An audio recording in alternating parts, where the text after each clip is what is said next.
Shalom, Rodrigo Duque, meu querido. Grande prazer, Sandro. Segundo ano que a gente se encontra. Ano passado nós estávamos juntos. Queria te pedir para você explicar para o nosso público, para a nossa comunidade também, você como idealizador da confederação, como que funciona, quais são as principais pautas e como aquela pessoa que se interessa, de repente, pode ter mais informações até para se vincular.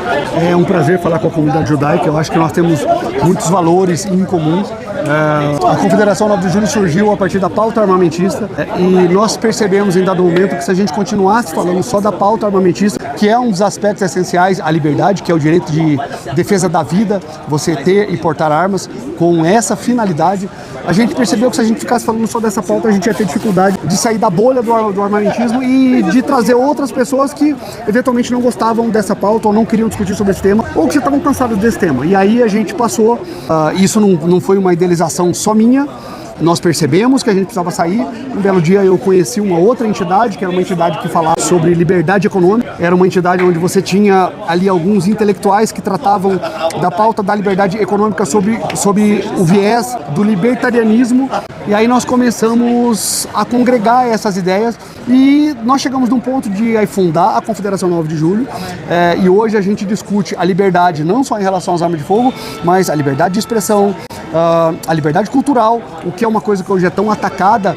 Hoje, as únicas culturas que são respeitadas são as culturas de entre aspas, minorias étnicas ou minorias chamadas sociais, as minorias identitárias, e nós acabamos sendo obrigados a aceitar uma realidade que não faz sentido do nosso ponto de vista cultural. Então, nós temos 3 paradigmas que nós temos que quebrar e concerne o objetivo da 9 de Julho. O primeiro é, ONG não é coisa de esquerda, ONG é coisa da sociedade civil organizada que tem uma pauta específica e que vai lutar por ela. O segundo é, cultura não é coisa de esquerda, cultura é coisa de comunidades. E nós temos o direito de defender a nossa cultura sem sermos taxados de qualquer ismo ou de qualquer ógeno que seja.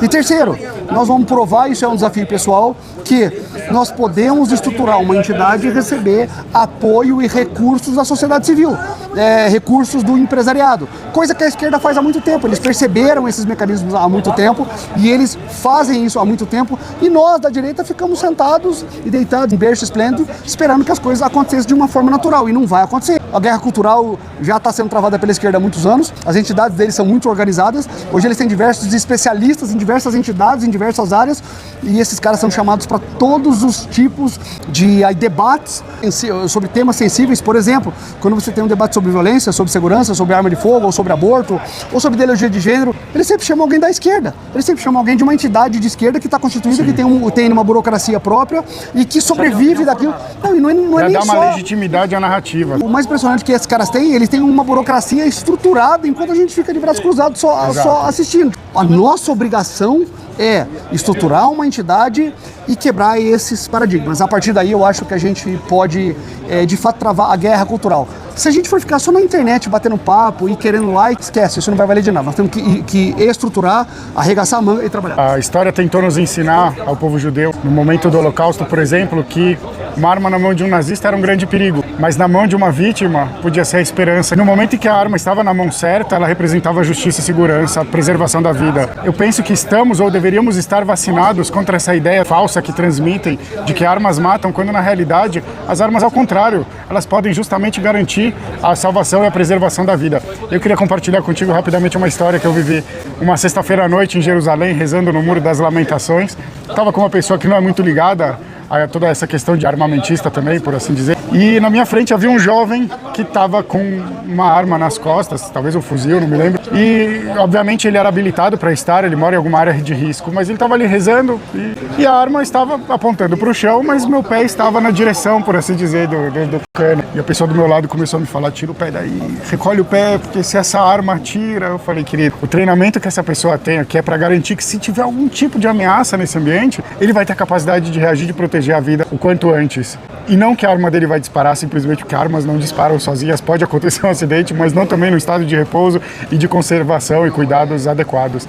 Então acho que é isso que você falou, e todo esse movimento importante a Confederação representa, tem esse papel de trazer mais para perto das pessoas realmente essa pauta, mostrar que não é isso que querem nos fazer acreditar, até porque se a gente acreditar nisso, a gente vai acreditar que carros matam e a faca que a gente usa para cortar um pão pode matar, qualquer coisa pode matar, até as mãos de uma pessoa pedra tá mata. descontrolada. E segundo a esquerda, é muito interessante os especialistas de esquerda quando eles falam.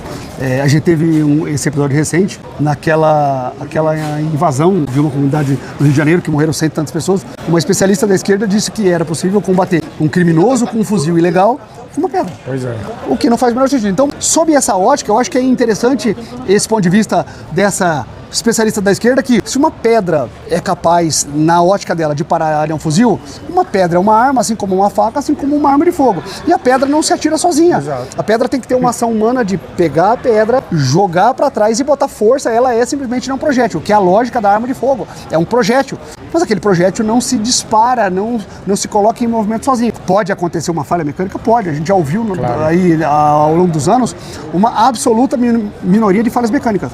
Mas a realidade não é essa. A arma de fogo, na mão das pessoas certas, nos momentos de necessidade, ela vai sempre se tornar um mecanismo de liberdade, de defesa e de proteção da vida. E é isso que nós temos que defender, é isso que nós temos que pregar. E a gente consegue provar isso sobre todos os aspectos. Mas, infelizmente, a gente é sempre reprimido por essa lógica dessas minorias identitárias e que acaba nos deixando acuado e a gente acaba tendo medo e a gente acaba não tendo coragem ou tendo um pouco de receio de expressar aquilo que a gente acredita, tanto do ponto de vista histórico, quanto do ponto de vista cultural, quanto do ponto de vista lógico. A gente engole algumas coisas que não faz o menor sentido do seu ponto de vista lógico. Essa é a função da 9 de julho. A gente começar esse embate cultural, mas de uma maneira organizada, perene e contínua. Parabéns pelo trabalho, querido. Deus abençoe.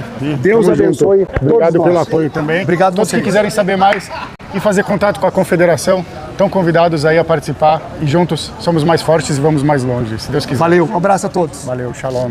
Obrigado.